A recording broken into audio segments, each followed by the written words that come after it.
I am currently on my North America tour, and right now I'm in Montreal with Ostrich. He booked me to Salon Daume. It's so hard to say. It's tricky. I think I'm not gonna say it anymore. It doesn't even make any sense in French anyways, so you're good, you're good. Daume. Yeah. Last time I say it. He has been booking to Stereo Club here in Montreal for almost 2 decades. So he has some information that I want to find out. So should we make an interview? Let's do it. Let's do it. Let's do it.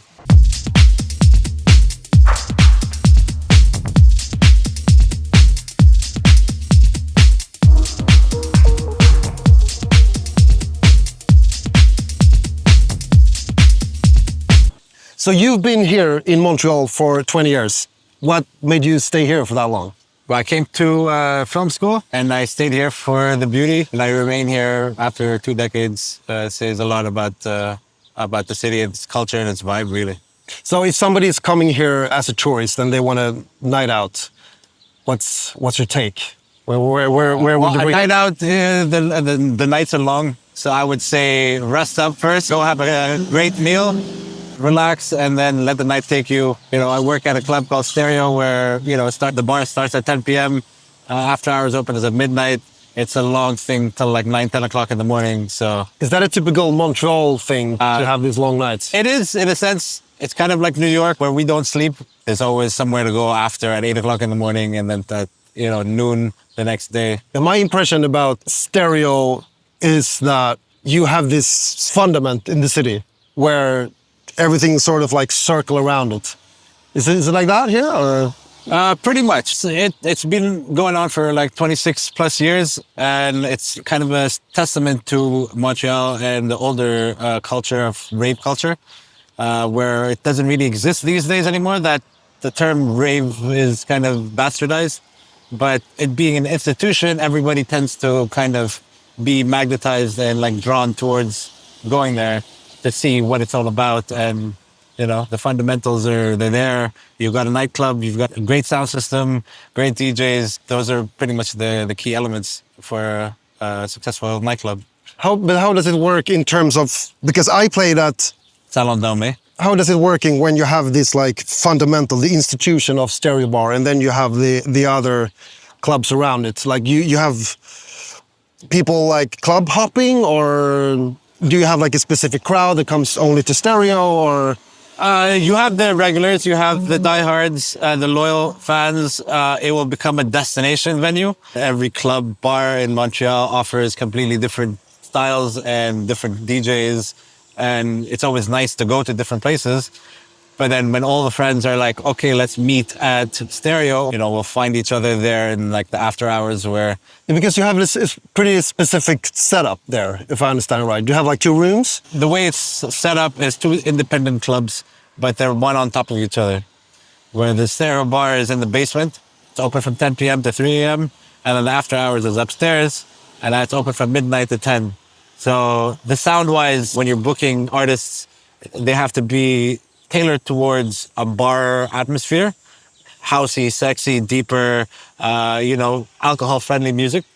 Whereas after hours, dark, drums, techno, stuff that you have to play like long sets and build the whole story behind it, where there's no alcohol involved. And it's just, people are just listening to you tell a story, which is the best way to, you know. I literally cannot think about any place which like decided to like, we're not gonna have any bar. Is that because of like legal reasons, or? It's absolutely to do with legal reasons and for a time format. It's like back in the day, there used to be after hours, multiple after hours clubs. And one by one, they were shutting down for one reason or the other, which I won't get into detail with. But, you know, Stereo is one of the last of its kind and still retains this license to be open as an after hours. Nowadays, they won't give you licenses to open after hours. Because it's like, it feels like such a hack to do. Like specifically like coming from Sweden, where we have like pretty hard regulations about like time opening. The alcohol regulations are super strict. So if you just like put that piece aside where you like really have to sell alcohol, I mean, of course it's a source of income, but it makes you being able to have open, and it makes you have using spaces which you couldn't have been doing otherwise. If you just like turn the angle a little bit. Like you can do pretty amazing things. People are not there to go pick up chicks. They're not there to just be tourists or like, I want to get a bottle and a table. That angle is completely off the cards. You could do that if you want. Just do it a little bit earlier. Sure, yeah, you can. But in that setting, Yeah. where a DJ, it's like there's no cameras involved. Yeah. So you take that element out completely where you are constantly on your phone. If you're on your phone twiddling around, you will get asked to leave, Yeah. right? So in the same sense where a DJ plays 8 hours, 4 or 5 hours kind of thing, it allows them to fully get immersed. Sounds like the perfect morning for me. Like I appreciate being up in the mornings, like sleep at night. Being You up can in the morning. also do that. It's the worst profession I choose for doing that. But to be able to just go up in the morning, have my coffee, small breakfast, go to the club, and you know you have people afterglowing, and you have more people coming in. It's like, to me, it's just like a dream. It's a vibe. It's Yeah. like Panorama Bar. You wake up in the morning, you go there for breakfast, you know? You're going there, hanging out, all your friends gather around, have a few drinks, enjoy the morning. So you're fully productive, you know? You wake up, have breakfast, go there, and then you still have the rest of your day ahead of you. Why can't like every place be like that? Hey. I wish every show was like that. Really. You can That's why I'm doing my new event series now in Sweden, like Sonic Beach, where we do like only daytime parties. Because I want that. I want people to really like understand the profits of being able to be waking up in the morning feeling fresh, and that you don't have to like sit around and wait for the go to the party all day. What are you gonna do? 10 Like, p.m.? go to the mall and like buy clothes, or like what are you gonna do? Like you just hit the party and you can do that. And then when you're tired, you can go home and you can sleep, and then you have the day after. Or you can go on and you can do an after party if you feel like doing that. It's just like the ultimate setup. Is it on a Saturday or a Sunday? It's a Saturday. Perfect. Saturday daytime, yeah. So it's perfect. Yeah, it is. It's People real- get some rest, they go, they have the Sunday to recover. Yeah, now we have the luxury also to be like on the beach. So you Perfect. can go in and out. We let people with the wristbands go in and out, so you can go and have a swim and then just go back in. There's food, there's drinks, there's everything. So yeah, like daytime parties for me is like the best. The older you get, the more appreciative you said are. I hate that it's true though. If I can hear myself like 10 years ago, I'll be like, fucking lame, dude. But that's the way it is. But I'm still here. You're still here. I was thinking, since you've been working on Stereo Bar for 16 years, I guess you're the right guy to ask. What's the trend here right now in Montreal?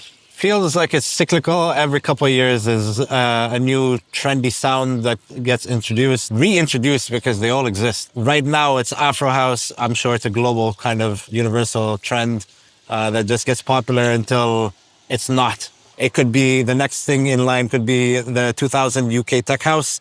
Hopefully it will come back to that. Yeah, I think it depends on who you talk. If you will say to me, I would say like it's super trendy maybe last year. Yeah, but if you go anywhere around the world, it's like let's say Romanian minimal is probably strong somewhere. Yeah, where well, it's true. 20 years too late in some other city. Yeah. But there's always Montreal has always been surrounded by melodies and progressive sounds that have never escaped the city. Every 4 or 5 years, not a little bit more. There's always a new trend. Would you say that the sound of Montreal is different to other North American cities? I would think so. We're always behind. We're always behind. We're never going to be. But Germany. that's good from a business point of view. You can see what's going on, and then you can invest, you can predict the future. No, because you have to, every couple of years, you have to reintroduce it like it's new, brand new again. Every club has a sound. Berghain has its sound, for example. Stereo, the same way Stereo has its sound. You have to adapt to the room. And sometimes that's not categorized as the city's sound, but it's more tailored towards a club where that sound is signature of. But how are you as a booker working with that when you have these massive trends going on and you have your taste in music, you also know what the market wants, you want to keep true to the sound of stereo as you referred to? Are you repellent to trends, or do you try to tap onto it a little bit? Absolutely. You can't just avoid it. See what works, see what doesn't work, trial. The artists that stick out the most are the ones that will appreciate playing longer than 2 hours. We don't want to bother with, oh yeah, only festival style, an hour and a half, 2 hours. No, that's not worth our time to invest in these kind of artists. Yeah, but you can find things which are like trendy right now, but it fits to your Absolutely. Yeah? Yeah. But with TikTok and all the Snapchat and all that, they bring trends to people's phones. Yeah. Whereas not all of us live on our phones and looking for the next trend. Yeah, sounds like it's working. I mean, you're still here after Hey, it's still all these here. years. Yeah, and the club's still here. The So club is still here. Besides booking and DJing, you're also producing. I am. Yes. Cool. Yeah. Do you have anything? Well, so far it's been a busy few weeks. Preparing my live set, a live drum and bass set for next week. I'm performing my first ever live set in drum and bass at Mutec. That's a pretty big step, I would say. It is.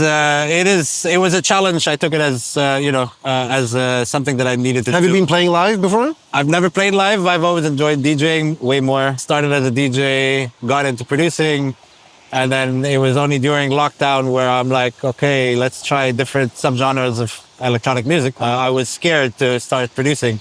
And drum and bass was something that I got into, 25 years ago. I was like, let's try it out. Mutec was like, let's do an hour set. I'm like, let's do it. Cool. But so when you're gonna do that, you need to rehearsal, I guess. Yes, Yeah. very much so. Yeah. It's more, getting familiar with controllers and the aspect of performance, where normally you can sit at home with one idea, two ideas, and then 3 hours later, you're still fine-tuning and tweaking certain grooves and certain elements. And in this fashion, you're kind of pushed by time to keep the next chapter rolling. Yeah, because it feels like there's so much at stake doing a live set. Like Yes. a good live set. It's like I've seen some really, really good live sets. But I also, every time I see it on the lineup that's live, I always be like, it's so easy to make it non-interesting. Yes. And to just make it loopy, because obviously it is loopy, but to leave the loop and make it like a song, a composition, like a real... Yes. Me personally, I can do that in the studio. Yeah. I've been working on it. I've been training on it. Like I can do that. To see me playing live would be like the most fun. I would love to see you It would play be live. so boring. And no. For me, like stopping the music, No. recording one theme, You because can find a way. You can find a way. In the right setting, something like a Sunwaves, where they would appreciate that format of like a linear kind of style, where they are listening to the next subtle change, they would be very welcoming to But a it's live also set. like so limiting, because like you have to choose the gear that you're bringing with you. Yeah. You need to know exactly. You have to make every little knob and little meter count. Like Yes, but- everything has to make sense. Well, you're like, going there with with tracks laid out and stems and laid out on Ableton, right? Yeah. So that's forcing you to keep the next scene rolling. Sure. A full hardware live set is a very tricky thing to do. just Octave One, for example, full Sure. hardware, no computer. Yeah, but they also need a fucking nightliner to bring their things. They call it the mothership, basically. Yeah. They bring, and that's just a very trimmed down version of what they have in the studio. These are pieces that they don't use in the studio just for live sets. I booked Octave One, I think 10 years ago, They're 15 years incredible. ago. But the half of their backline I had to provide. Oh, Yeah, so there was, before booking, there would be like, we need this mixer, we need this, it was a The MIDI. Midas, yeah, the Midas. Yeah, the Midas. And then there was a MIDI synthesizer. It wasn't that much, but big things that I understand that you don't want to tour around with. But they brought us still a lot of gear. And one last thing I wanted to ask you about: what the hell is the deal with the poutine? With the poutine? Yeah, Hey, you've tried it. I do. Yeah, I've tried it. I tried it with you, Would you want it? and I've been sleeping on it. And I've been thinking, you have the components, right? You have the fries, you have the gravy. Like I like fries. I mean, okay, I don't mind fries. I don't mind gravy. And this cheese is like, everybody loves cheese. But I was thinking like you take these three things and then it just like comes some magic out of it. Right. But it was just exactly that. It's a bumpy marriage when they get married But together. it doesn't get married. I'm sorry, I'm getting loud here now. But it's it doesn't get married. It's just like Hey, it's a like it or hate it situation. I personally hate it. A lot of people love it. It's a after drinks kind of meal.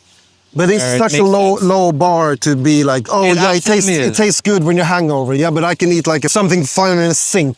Different strokes for different folks, and that is something that I never got into, and I still get called out by my friends. How come you don't like it? I'm like, because I have a refined palate. That's why. It's very mysterious, and that's why I sort of like it. I don't hate anything.